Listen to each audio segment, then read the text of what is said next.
Boa noite, queridos irmãos e irmãs.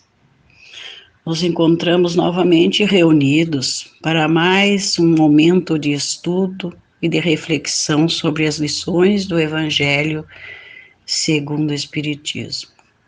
Inicialmente, pedimos assistência dos bons espíritos, nossos anjos guardiões, para este momento.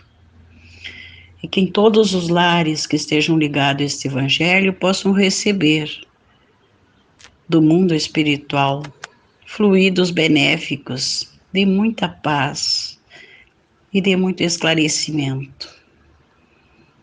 Que o amor esteja sempre presente em todas as nossas ações. E é com muito amor que iremos ver hoje a continuidade do capítulo 4 do Evangelho segundo o Espiritismo.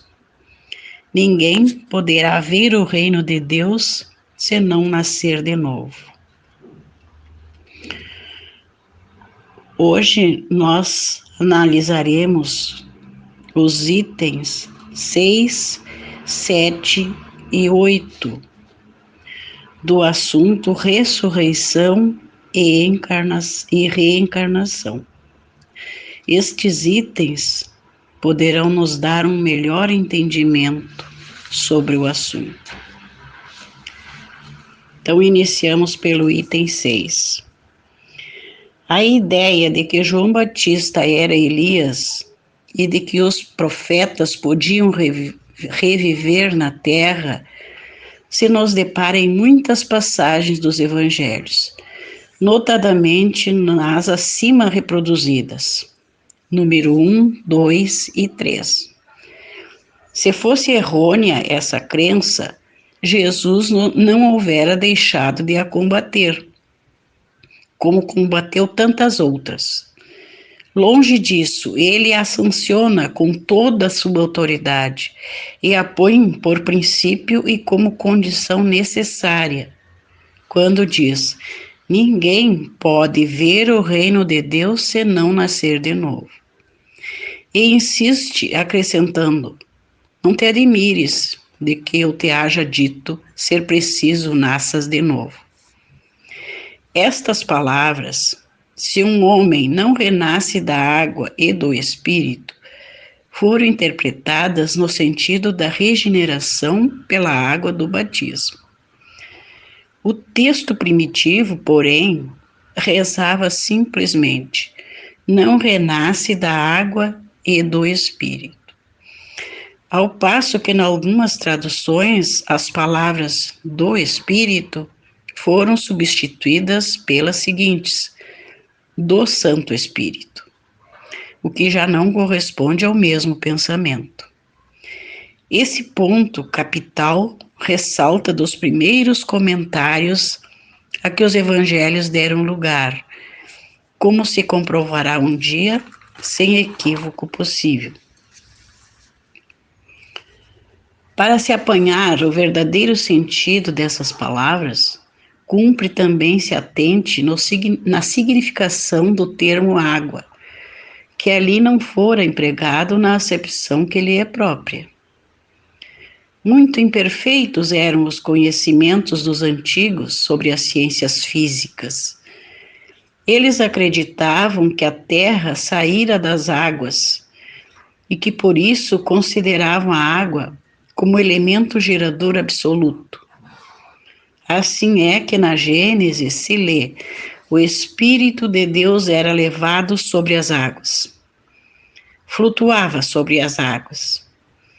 Que o firmamento seja feito no meio das águas. Que as águas que estão debaixo do céu se reúnam em um só lugar e que apareça o elemento árido. Que as águas produzam animais vivos que nadem na água e pássaros que voem sobre a terra e sobre o firmamento. Segundo essa crença, a água se tornara o símbolo da natureza material, como o espírito era o da natureza inteligente. Estas palavras, Se o homem não renasce da água e do espírito, ou em água e em espírito, significam, pois, se o homem não renasce com seu corpo e sua alma. É nesse sentido que a princípio as compreenderam. Tal interpretação se justifica, aliás, por estas outras palavras. O que é nascido da carne é carne, o que é nascido do espírito é espírito. Jesus estabelece aí uma distinção positiva entre o espírito e o corpo. O que é nascido da carne é carne, indica claramente que só o corpo procede do corpo e que o espírito independe deste.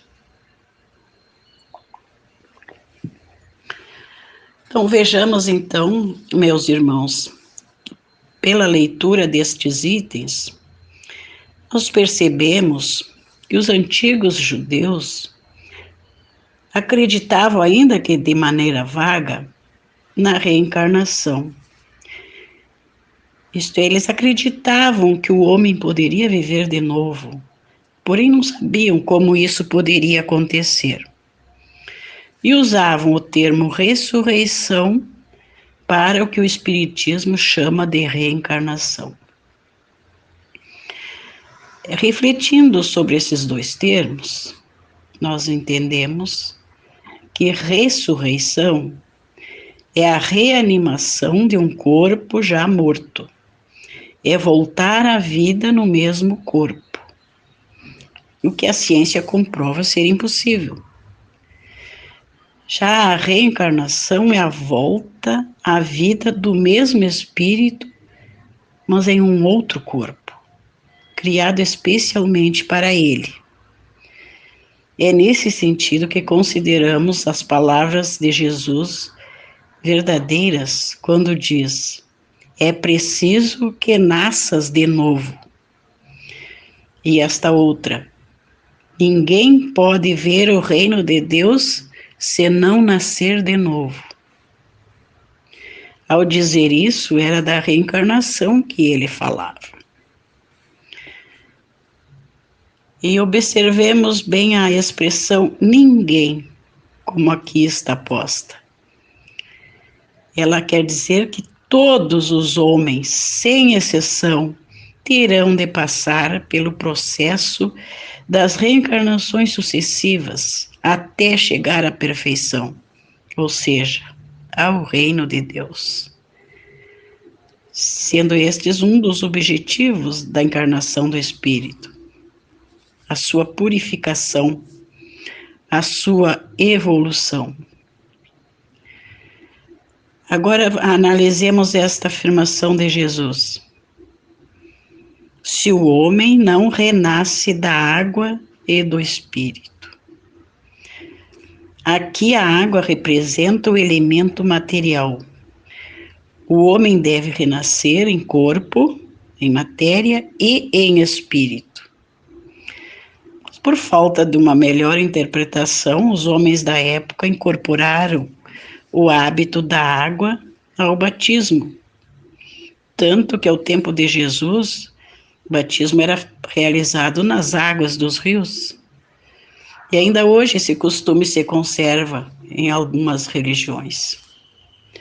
Outras usam a água de forma simbólica na cerimônia do batismo. Talvez o verdadeiro sentido das palavras de Jesus, quando falou isso, não tenha sido bem compreendido pelos homens da época.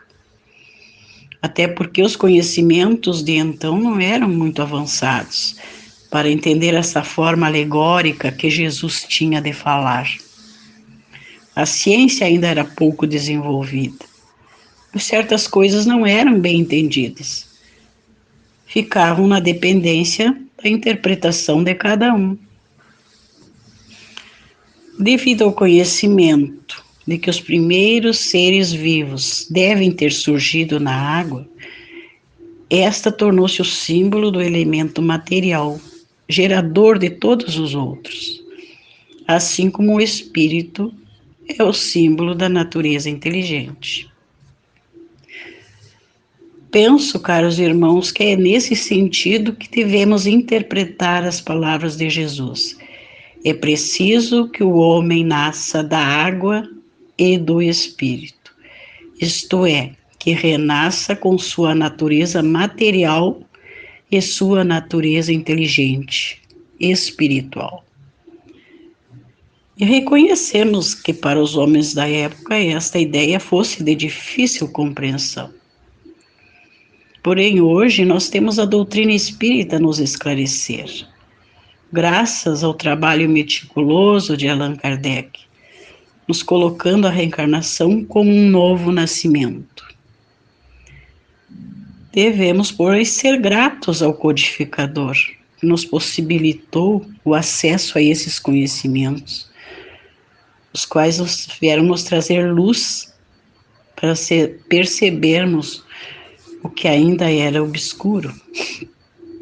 E é claro que cada um vai entender esse processo de acordo com o seu nível de adiantamento, mas também da sua boa vontade, do seu esforço em aprender. Por isso que é tão importante estudarmos as obras de Kardec, principalmente o Evangelho, e seguir as orientações nele contidas, dando exemplos de humildade e amor, e valorizando a oportunidade que Deus nos dá para o nosso aperfeiçoamento. Então, obrigada, Pai. Obrigada, Jesus. Obrigada a Kardec e os demais espíritos que nos orientam nesta encarnação. E que este Evangelho possa sempre levar a luz a todos os lares que se encontram ligados a nós. Que muitas bênçãos sejam derramadas em todas essas famílias e que todas elas tenham suas orações ouvidas e atendidas, dentro do merecimento de cada uma e da permissão de nosso Pai Maior. Vamos pedir agora, no final deste trabalho, pelo tratamento medicinal às nossas águas, esse elemento tão essencial à nossa vida, que ela se torne o nosso remédio, tanto para o corpo físico como para o espírito, fazendo a limpeza das nossas impurezas, das nossas imperfeições e nos tornando melhores. E assim, prezados irmãos, nós nos despedimos, rogando ao Pai muita paz, muito entendimento entre as famílias e entre os povos, e que possamos continuar ligados, através desta corrente de oração diária que a Casa Espírita nos proporciona. Muita luz, muita paz a todos, é o que nós desejamos. Boa noite, irmãos.